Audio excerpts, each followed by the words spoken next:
Harry's wife, Enviro Hypocrisy. You may remember back in September 2021, Harry's wife dragged the ginger poodle with her, and they went to New York on a pseudo-royal tour. And we were treated to the fridge by Valentino going on a stage and telling everybody how they should live their lives and making certain demands of government. We also were introduced to Chairman Mao visits New York and the bouncing berry of Harlem, as she induced a catatonic state in a number of small children by reading to them from the bench of stench, offering them some mouldy vegetables, and then encouraging parents from poverty-stricken backgrounds to donate to her charities. She is, of course, all compassion, choosing, of course, to change the world in a compassionate way, bit by bit.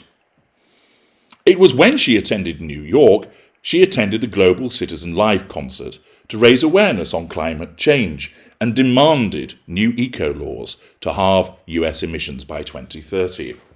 She has repeatedly banged the environmental drum, claiming to be an advocate for tackling climate change and protecting the environment. Although, after demanding new eco-laws, she then flew on a Dassault Falcon 2000 jet back to her mansion in Monte Shitshow, emitting 17 tons of carbon emissions at the time. Not so long ago, again underpinning her environmental credentials, she flew by private jet, making an appearance as the ghoul of Uvalde. Not so long ago, when she appeared at the Weight Watchers convention in Indianapolis, she flew by private jet. She's regularly seen being driven around in gas-guzzling SUVs without any consideration for perhaps just getting on a bike or even just having a small electric vehicle, which would be better for the environment.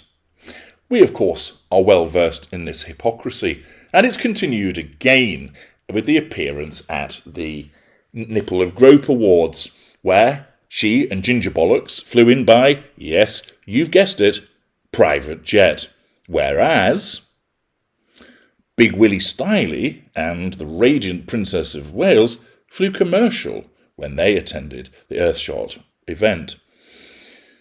This, of course, highlights the hypocrisy of Harry's wife, which is no surprise, but she also, having flown in by private jet, was then seen getting out of those gas-guzzling SUVs. And I'm given to understand that she and the ginger poodle were actually staying at the Hilton. Indeed, Harry's wife of the Marriott becomes Harry's wife of the Hilton. And they were staying where the actual gala was taking place.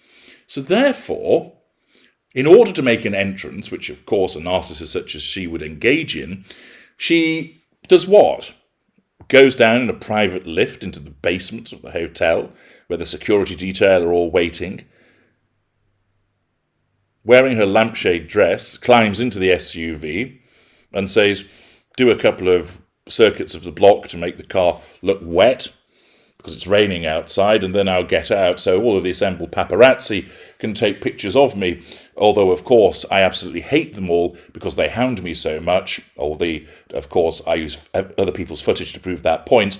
And sod Harry, if he's triggered and traumatised by all of these bulbs and flashlights going off, well, that's his problem, because after all, I have to be photographed. Bugger the environment. I need my grand entrance. So not only is she seen emerging from an SUV, but it would appear that she simply got in one to go around the block to make an appearance and an entrance. So much for somebody who supports the environment. This, of course, is demonstrative of her narcissism, that through the compartmentalization that governs the way that she behaves, she can appear on a stage at the Global Citizen Live concert, and in that precise moment, guided by her narcissism and believing it, stand there and say, we need to do things by raising awareness about climate change, and I demand new eco-laws to halve US emissions by 2030. Open brackets, though I'm not actually going to do fucking anything about it, I'll just talk about it. Because as you know, for the narcissists, particularly those of lesser and mid-range variety, talking about these things, if it enables the pursuit and achievement of the prime aims, is preferred to actually taking the action. As I often explain, If you needed some milk, would you go to your local convenience store, or would you drive to the airport, get on a plane, fly to another continent, hire a car at the other end, drive to a supermarket, buy the milk, drive back to the airport, board a plane and come back, and then get a taxi back to your home with the milk? Of course you wouldn't. You'd go for the most direct route, the easiest route to get what you need. And the narcissism is the same. With Harry's wife, she will stand on that stage, yada, yada, yada, talk the talk, in order to assert control, receive fuel from those clapping and cheering what she's talking about. The facade is managed, and then she doesn't do anything about it. And we've seen this behaviour repeatedly with regard to the bandwagoning that she engages in. She doesn't need to do anything because the narcissism has got what it needed in that moment.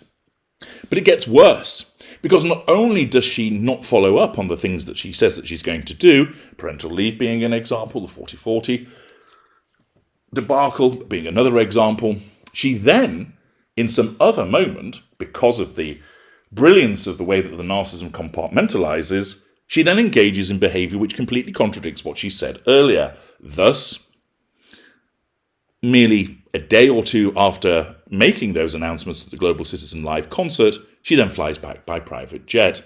And she's done so repeatedly. And she continues to bang the drum about environmental issues. But once again, at the Nipple of Grope Award, she flies in by private jet and attends with the gas-guzzling SUV. So much for the environmental credentials, but it doesn't matter.